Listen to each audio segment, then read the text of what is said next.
Hello friend, જય Swaminarayan. Welcome to Krupa's cooking point. આજે આપણે બનાવીશું તીખી ફરસી પૂરી.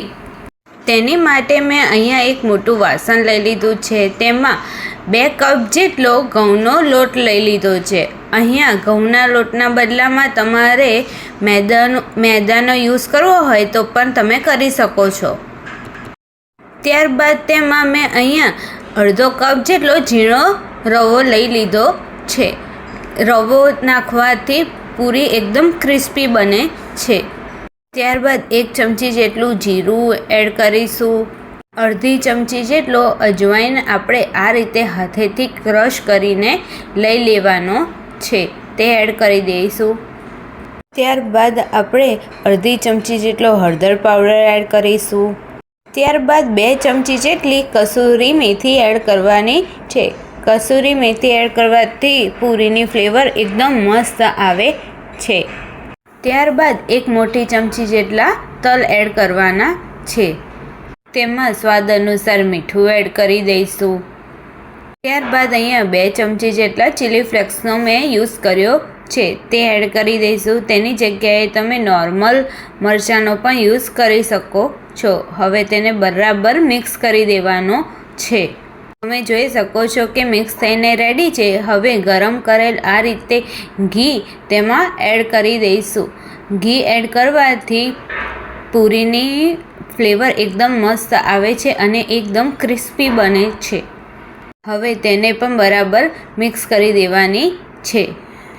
તમે જોઈ શકો છો કે એકદમ બરાબર મિક્સ થઈ ગઈ છે અને આ રીતનું બાઇન્ડિંગ પકડાય ત્યાં સુધી તેને એટલું મોવણ એડ કરવાનું છે.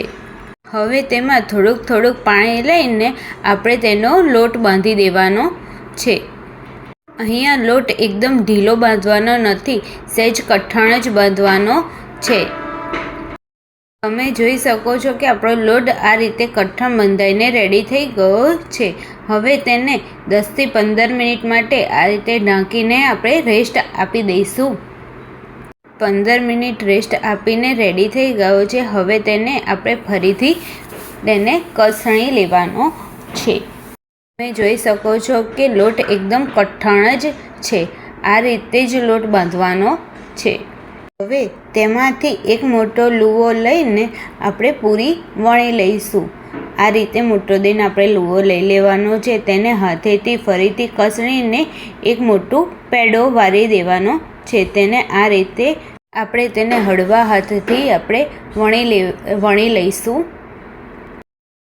તમે જોઈ શકો છો કે આપણી મોટી દેન પૂરી વણાઈને રેડી થઈ ગઈ છે. હવે તેને આ રીતના કોઈ પણ વાસણ કે બીબાથી તેને આપણે આ રીતની નાની નાની પૂરી કટ કરી દેવાની છે.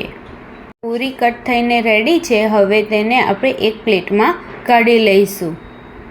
ત્યારબાદ તેને કાંટા ચમચીથી તેને આ રીતે કાણા પાડી દેવાના છે. બધી પૂરીને આપણે કાણા પાડી દઈશું, જેનાથી તે એકદમ ક્રિસ્પી ફૂલશે બી નહીં અને એકદમ ક્રિસ્પી બનશે. હવે તેને ફરીથી આપણે તેને પ્લેટમાં લઈ લેવાની છે. અહીં અમે તેલ ગરમ કરવા મૂકી દીધેલું હતું પહેલેથી. હવે તેલ ગરમ થઈ ગયું છે. તેમાં આ રીતે આપણે પૂરી તળી લઈશું. એક એક કરી પૂરી તેમાં એડ કરતું જવાનું છે. તમે જોઈ શકો છો કે 2 સેકન્ડમાં પૂરી ઉપર આવી જાય છે. તેનો મતલબ કે આપણું તેલ બરાબર જ ગરમ થયું છે.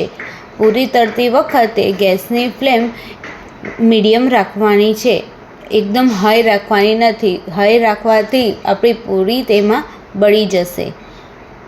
આપણી પૂરી બધી એડ થઈ ગઈ છે. હવે તેને આપણે તળી દઈશું. આ રીતે પૂરીને પલટાવીને તળી દેવાની છે. ગેસની ફ્લેમ અહીંયા મીડિયમ જ રાખવાની છે, હાઈ કરવાની નથી. તમે જોઈ શકો છો કે આપણી પૂરી તળાઈને રેડી થઈ ગઈ છે. હવે તેને એક ઝારાની મદદથી આપણે તેને તેલની બહાર કાઢી લેવાની છે. આ રીતે બધું તેલ નીકળી જાય એટલે તેને આપણે એક પ્લેટમાં કાઢી લેવાની છે. તમે જોઈ શકો છો કે આપણી પૂરી એકદમ મસ્ત ક્રિસ્પી બની છે. અને તેને ચા સાથે પણ ખાઈ શકાય છે. જો તમને મારી રેસિપી ગમી હોય તો મારી ચેનલને લાઈક કરજો, શેર કરજો અને સબસ્ક્રાઈબ કરજો અને આ પૂરી બધાને બનાવીને ખવડાવજો.